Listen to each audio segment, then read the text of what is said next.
We followed the mystery religion from Babylon through Egypt and seen the struggle between good and evil as it threatened to contaminate God's chosen people in Israel. We've seen how God kept showing the Israelites that he was their God and to stay with him, and how he even went as far as to defeat Baal in a direct confrontation to prove his point in front of the whole nation. The Jews, however, just couldn't seem to stay on course for very long, and they kept sliding away into paganism. Satan had had enough of Plan A tactics by this point, and he instead switched to Plan B.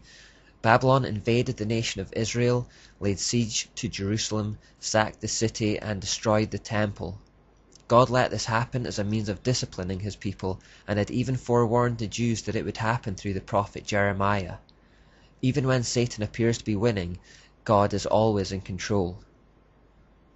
This period of Babylonian history is known as the Neo-Babylonian period, and it was the one that largely belonged to King Nebuchadnezzar II.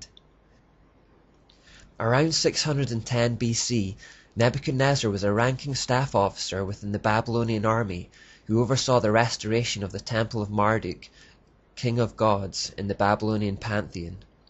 He then rose to power around 604 BC and set about expanding the empire by conquest.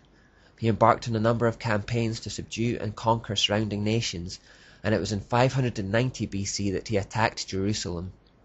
From this victory, he took around 10,000 captives back with him to Babylon, but these were only those that were considered useful.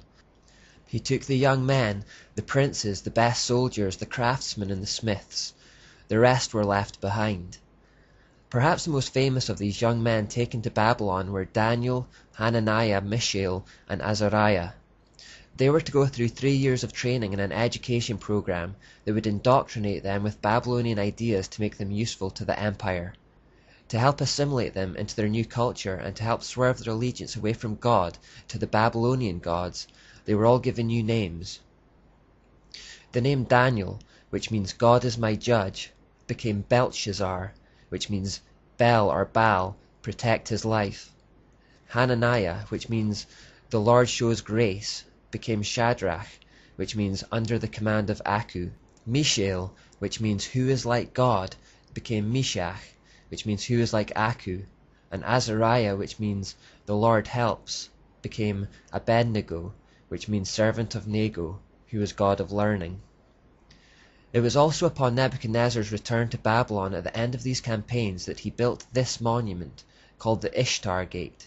It was at the entrance to his great city, and is the name by which Astarte or Asherah had come to be known in Babylon at the time. On it were 337 images of dragons. 337 in pagan numerology represents hell, so this gate to Babylon is literally meant to be, in a sense, the gate to hell. Remember this monument because it still exists in a museum in Berlin, Germany, and we'll be discussing it when we get around to the 20th century. Now, as Daniel records in his book of the Bible, Nebuchadnezzar attempted to force Shadrach, Meshach, and Abednego to worship his Babylonian gods.